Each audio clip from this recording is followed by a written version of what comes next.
Hello everyone, and welcome to my channel. I hope everyone is having a wonderful day. Before we begin, please hit the subscribe button and give this video a thumbs up. Ned and Olivia ask Tracy at the Quartermain mansion if she understands the purpose of Brooklyn's family gathering. Tracy doesn't. Ned and Olivia discuss Tracy's recent lack of focus with Lois when she arrives. In the kitchen, Dante discovers Sasha eating a pregnancy snack late. Dante believes he has learned his lesson when she inquires about Rocco's well-being. She is relieved that Danny and Rocco are both doing well because they are both excellent kids. Danny is a decent child, according to Dante, and Sasha says he's taking the incident seriously.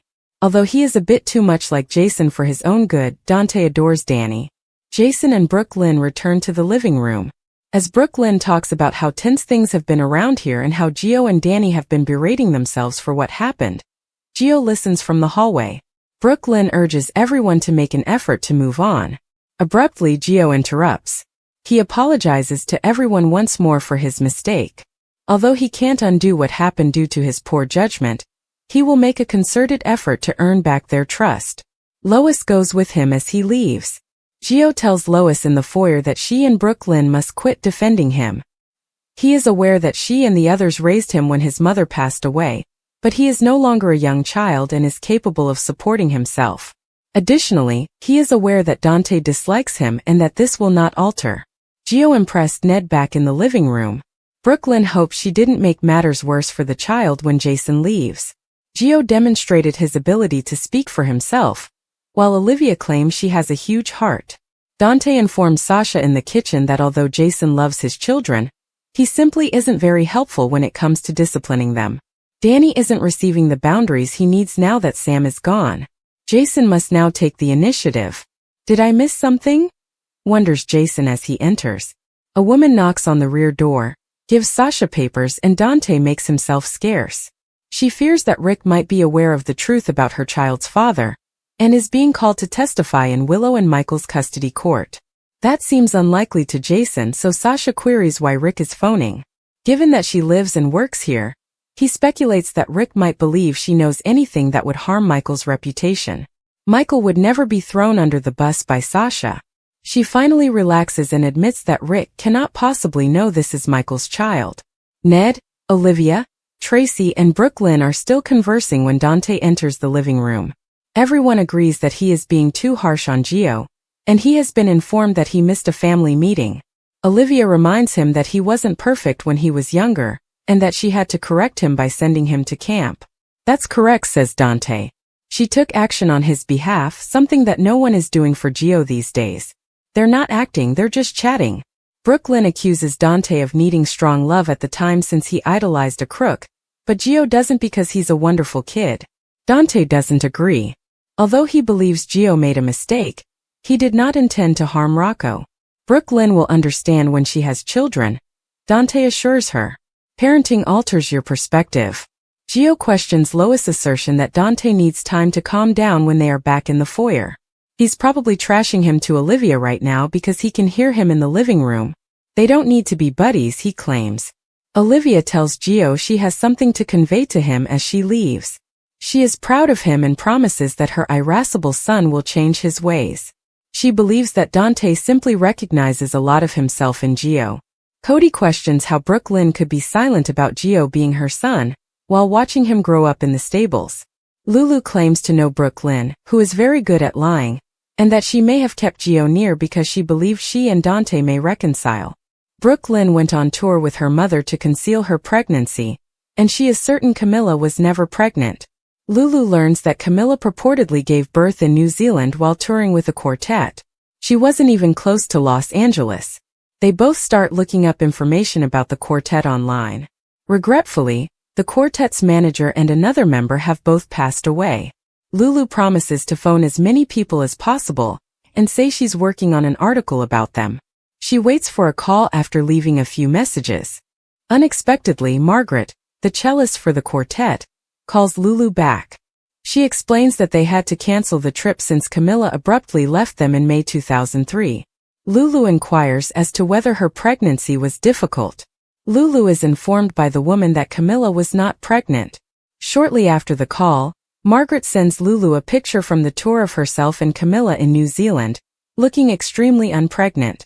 Drew responds, let's say hypothetically, a husband found out his wife tampered with a patient's results to keep them imprisoned at Curtis' office after Curtis accuses Drew of blackmailing his wife. This knowledge might ruin the daughter's life and lose the wife her freedom and employment. Drew is warned by Curtis not to mention his daughter's name. According to Drew, they are merely discussing hypotheticals. What if the patient in question hired a vicious attorney like Rick Lansing to file a wrongful imprisonment lawsuit? He doesn't think this is covered by malpractice insurance, so the doctor and her husband will have to pay for it, which could put them out of business.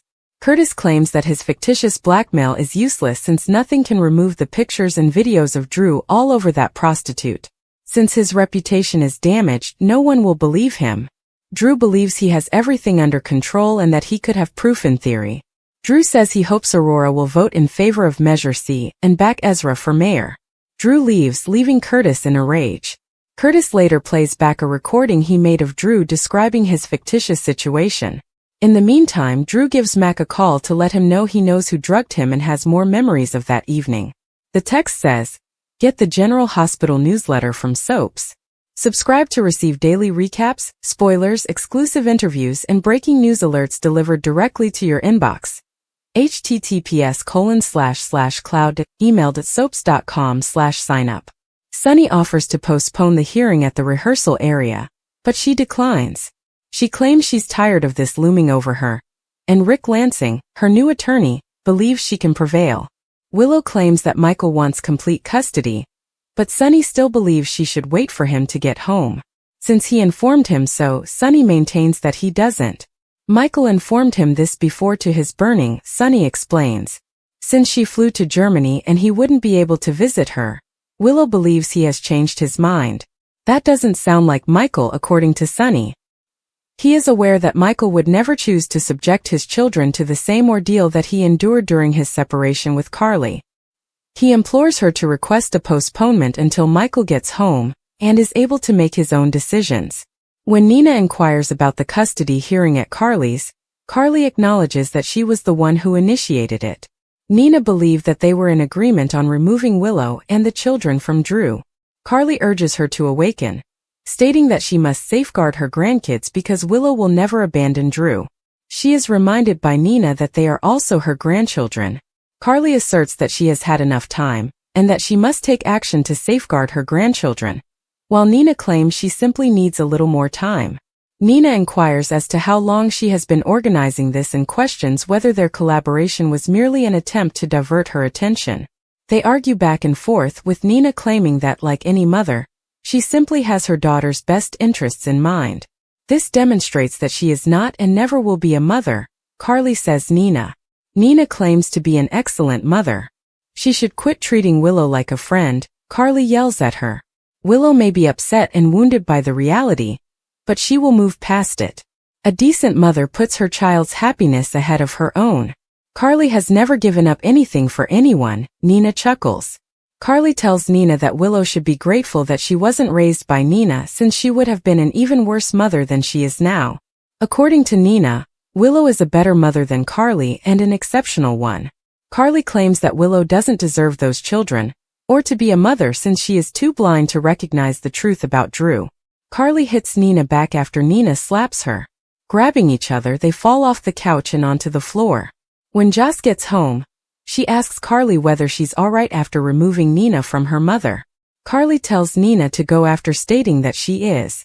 Nina tells Carly that she would stop at nothing to prevent her from taking Willow's kids. Joss says, "What's going on?" as Nina storms out. Joss sits down with Carly, who tells him she has a custody hearing set that Michael is unaware of. Joss advises her mother to inform Michael over the phone.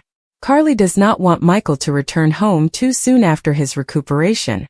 Joss is aware of this, but a judge will not support her over the mother of their children. Carly worries that Michael may lose complete custody of his children if she does nothing. When Nina arrives at the rehearsal area, she sees Sonny and Willow. What happened to her face? Willow asks. Carly did this, according to Nina. She is adamant about taking those children away from her, despite her attempts to discuss with her the possibility of postponing the custody court. Willow informs Sonny that if Carly cannot be persuaded, this is sufficient justification to proceed with the hearing. Nina informs Sonny that his psycho bitch ex has gone too far and may cost Michael his children after Willow leaves. Sonny claims that Nina is the one who will take Willow's children away. He claims that he was Willow's final resort and that she was on the verge of giving up when he arrived to attempt to persuade her to postpone. Nina will now be held accountable for Willow losing her children. Sonny leaves abruptly. The nurses' ball starts on the next General Hospital. Lucy and her llama arrive. Donna is escorted on the red carpet by Sonny. Jordan and Sidwell come. Josh and Gio arrive. Molly is asked to accompany Cody on the carpet walk. Rick is warned by Alexis that he might not like how things turn out. It appears that Lulu came just in time as she enters the Q's living room, where everyone else is gathered, dressed for the ball. At the ball, Anna informs Felicia behind the curtain that she might have the answer to their dilemma. At the ball, Chase answers a call and asks, "You want me to what?"